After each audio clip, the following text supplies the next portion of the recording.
Hi friends, ये देख आमर आज फुलकोबी तरकारी फुलकोबी भजा होती आलू अच्छी।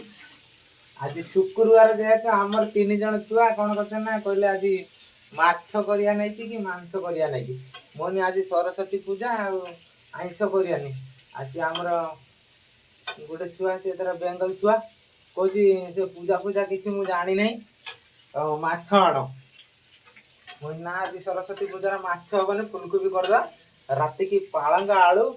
आ छुईनाड़ी बैगण पकई तरकारी करदा से छुआ एकांत जिद्दी धरी आज मु माछ खाइमी मु कौन करमी ताने द्वंद्व भितर फसिकी रहीनी मुझे हौ ठीक अच्छी मो मन को जोटा आसे मुझे आनमी आ बाध्य दुकान को गनी फुलकोबी नहीं पलि आसी देख फुलकोबी रंधा ये भात ये आलू कटा ये देख एत सारा परिबा अच्छी देख बंधा कोबी फुलकोबी सब अच्छी चना सब आनी सारी भी डाली भी अच्छी देख तापर भी सी एकांत जिद्दी मु माछ खाइमी ताने तुमे कुह मते कमेंट रो मु माछ करमी ना साधा करमी मु निजे काटी रांध देछि खाइला बेले कोन हबो देखा दियो न फाइटिंग हबो आज गोटे डब्ल्यू डब्ल्यू